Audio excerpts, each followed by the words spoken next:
What's up, YouTube? Welcome back. Let's talk about Smith and Wesson today, specifically the slow and steady decline of Smith and Wesson in the Turkey's opinion over the past couple of years. Now let's get a couple things out there. Number one, I'm not affiliated with Smith and Wesson in any way. That should be obvious, otherwise I wouldn't be making this video probably. But I'm not affiliated with any gun company, so I can do these unbiased reviews or commentary, whatever you want to call this.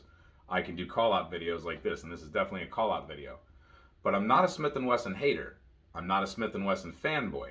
I do have many different manufacturers in my gun cabinet, and Smith and Wesson happens to take up a fair amount of spaces in there. Just so nobody thinks I'm bull crapping, because here we are on this platform and everybody wants to question everything. Just so you know, I'm a fan of their revolvers. The 460, the 500, love them. I carry the Model 69 Combat Magnum in 44 all the time. Great pistol, fun to shoot, a little hard to shoot sometimes, but great gun. Whether it's the Gen 1 in 40 caliber or the Gen 2 in 45, these are both great guns. M&P 2.0 and 1.0. Smith and Wesson Shield, game changer. This is the 1.0, the original one, and game changer. Over 1 million of these pistols sold. M&P 15, excellent rifle. By the way, that's a 20-round magazine. But excellent rifle, tons of these sold. The M&P 15 Sport, the M&P 15 Sport 2, and different variations with different rails and whatnot. This is the original one with the A2 front post. You know, just nothing special, but great firearm. So obviously I don't have anything against Smith and Wesson. Actually, most of their firearms are extremely reliable, extremely ergonomic. I just love them. Now, that's not to say I haven't had problems with their firearms. Now, at the time that I bought this 9mm Shield original, there was a deal going on, and it was quite a deal. You really couldn't pass it up. They sent ammo and magazines. It was really nice. A range bag came with it, I think. But I bought the 9mm and I bought the 45. The 9mm has been flawless. Never, ever, ever an issue out of this gun. Never a problem out of this gun. And I can't tell you how many rounds have been through it, but it's been a lot, and it's highly accurate. However, the 45 caliber version of this firearm had magazine issues. These magazines, they work great here in this firearm. I can't speak for the 40 Smith and Wesson Shield, but in the 45, they would nosedive the 45 caliber bullets, all different kinds, different profiles, full metal jacket, hollow points, whatever, but they would start nosediving in the magazine and they wouldn't feed into the gun. I can't call that a firearm issue specifically. I have to call that a magazine issue. So when there was good magazines properly functioning, the gun was okay. But with those magazines tripping up, it was a no-go and I got rid of it. Now this is an M&P 2.0 45, however, it's kind of representative of the M&P 2.0 10mm that I used to have. We have videos up here where this thing just failed completely. This thing choked on many different ammunitions. It didn't like range ammo, it didn't like reloads, it wasn't a happy gun. It was when it first came out, I had to get my hands on it, I just had to grab one, and it failed miserably. I ended up getting rid of it and I replaced it with a Springfield XDM Elite 3.8 inch that has, for the most part, except for a trigger issue, been flawless. So now what am I getting at when I say the steady decline of Smith & Wesson over the years?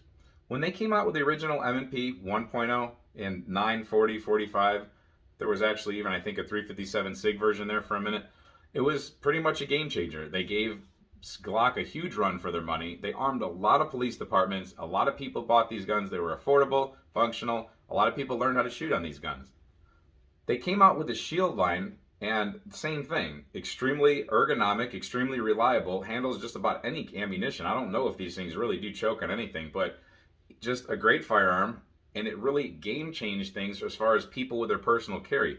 There's over 1 million of these sold, and that was years ago. I knew there was 1 million sold, so I don't know how many there are now. But this thing has been carried by a lot of people successfully. So they went ahead and followed the Glock thing with Gen 1, 2, 3, whatever, and they went ahead and they did this Smith & Wesson M&P 2.0 series.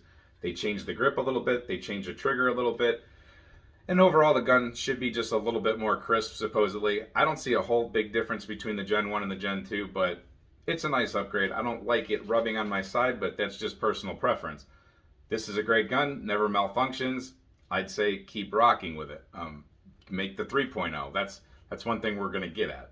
Let's really quick talk about revolvers. Typically 44 Magnum, like in a Smith & Wesson Model 29, would come in an N frame. However, Smith & Wesson got pretty fancy one time and they put it in an L frame. So people wouldn't really think that this would work well in an L frame. It does. It is a little bit of a hand shocker, but it made 44 Magnum carryable. Carry this all day long, no problem. and it's actually really easy to draw, and once you learn how to shoot it, it's a really good gun to shoot. This is innovation here. This is Smith and Wesson doing something. Let's talk about one of the big boys. This is a 460 Magnum. This is the fastest handgun production cartridge for the most part that they have out there. This was something innovative. This was something cool. You take basically a 4570 and put it into a handgun. It's an awesome cartridge. It can shoot 45 Colt. It can shoot 45 or 454 Casull. What a great handgun. This is the Performance Center model 460 Magnum. These are really, really fun. And when they came out with these guns in the X-frame, it was a game changer.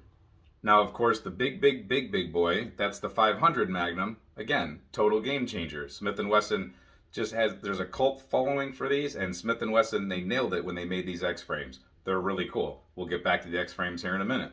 So I just went through that little show and tell, not to try to flex firearms on you guys. It's just because I wanted to show you that Smith and Wesson really does do good things, had done good things. They had made in the past really nice firearms, and I was more than willing to pay for them. Some of those guns cost quite a lot of money. That Performance Center 460, that's a pretty expensive gun you don't shoot often, but wow, craftsmanship and quality, it's worth it. That rifle back there also has never ever failed me, and I've seen people use those in classes, including this one in class. I've taken it, other people have taken theirs up against some pretty nice rifles, and the MP15 has done some butt whooping. So what has happened? What has changed? There was a little bit of a cough going around for a couple of years, and that really disturbed supply chains and labor force and, just being able to produce things, move things around, get materials. We understand that. So production slowing down, we totally understand. But in the meantime, their engineering department has kind of gone haywire.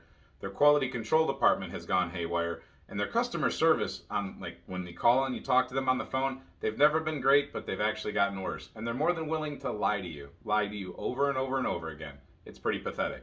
So let's talk about some of the things that I think are significant in the decline of Smith and Wesson. I'm going to try to go through these real quick because it's numerous, but let's start with the CSX. What is this? So we already have the Shield. It's a great firearm. And for some reason, they felt the need to make a 1911-ish version of this, put a metal frame or aluminum frame in it. Yeah, metal, aluminum. And it's mixed with the polymers. They have polymer inserts from the 2.0, like up here and back here, mixed in with the aluminum. It's a very weird feeling gun. It's got a very terrible trigger. I promise you, it's got a terrible trigger. It's 1911-ish and it's small, but it's not a 1911. I don't know what they're trying to do with it. It's not a gun that I see fitting into the hands of many people. It's nothing like the Shield. It'll never do what the Shield did. They should just keep working on the Shield. They did go ahead and make the Shield Plus, increasing the capacity of this firearm to I think 12 or 13. That was a significant increase. They kept the frame of the gun. Everything's pretty much the same except for down here in the grip. They just added a different type of magazine and added more rounds. So you can't argue with more capacity if it doesn't change things for you. Do I personally want to carry it? No, because it's a little fatter grip and I like the slim line of this 8-rounder that I've been carrying. So I'll stick with this one. But the Shield Plus was a significant upgrade, as where the CSX, I think, is a dud.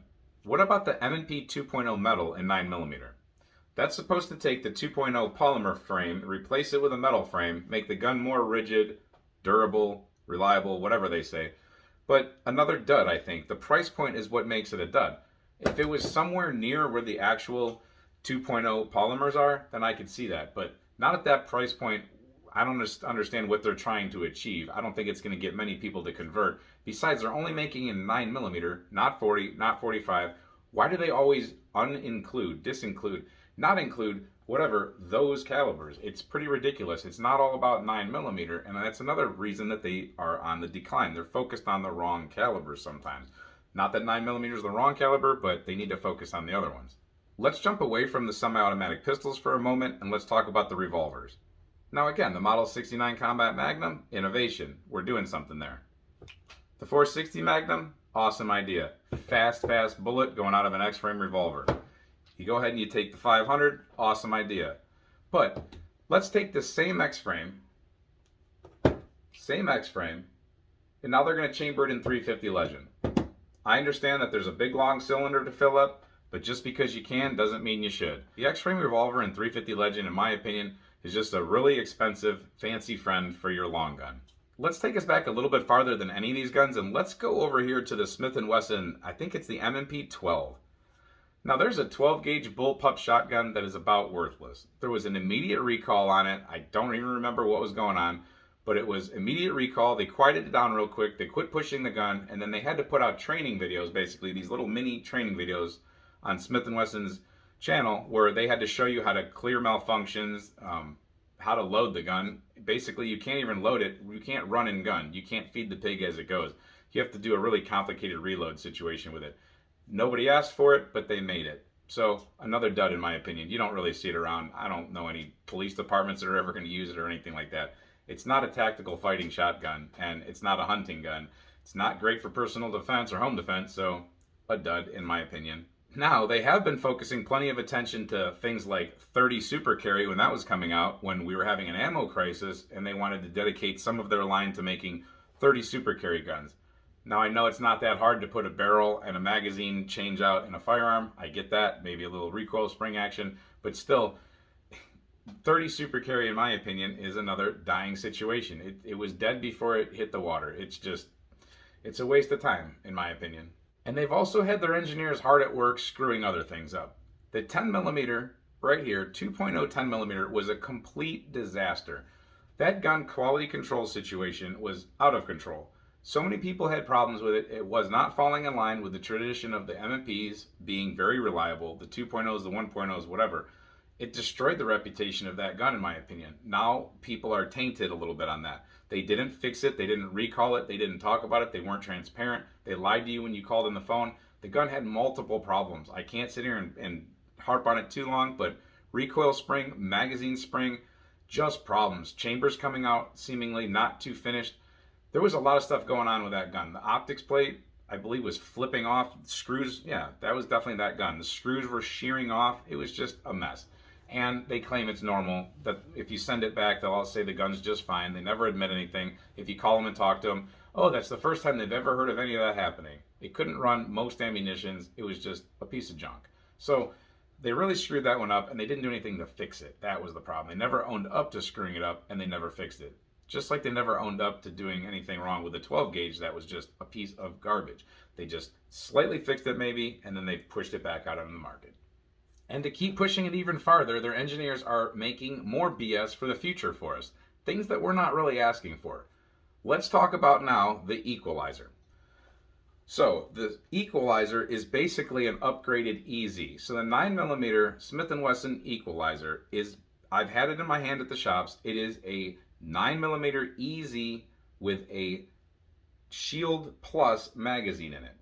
That's literally what it is. They took the Shield Plus magazine, they made the magwell and the grip fit it. It's an EZ with a Shield Plus magazine. That's all it really is. It's a bunch of garbage in my opinion. They call it equalizer.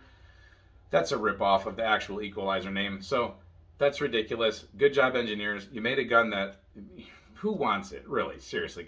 In sheer numbers, who wants it? Is this going to be the sales that are going to make you guys have the money to continue on with innovation? Well, let's talk about the next level of innovation for this year. So now they've got the Smith and Wesson competitor. I laugh when I show you this gun because look at it. It looks like an ugly pig to me. You guys might have a different opinion. I'm not a race gun guy. I'll admit that. I don't know a whole lot about race guns. I don't go to them fast competitions like that. But look at this thing. Now, what hits me off the top of my head is, why would you even want this gun over all the different competition race gun options you have out there? You have lower end all the way to high end. They make some really nice looking canics. I don't know how they function or how they shoot, but high capacity, good looking guns with all your cuts and all that stuff, optics ready. They make 2011s. All these companies are making 2011s, and those are awesome for race guns. And in general, people can Gucci their Glock out and do all kinds of compensators, this and that. Dan Wesson is Gucciing out the Smith and Wessons anyway. I don't know. Why do we need this? I don't think many people are going to run out there and change up their competition gun to a Smith and Wesson competitor, but I could be wrong. Let me know in the comments what you think about that one. That's just an odd one. So let's wrap this all up real quick. What am I trying to say about Smith and Wesson?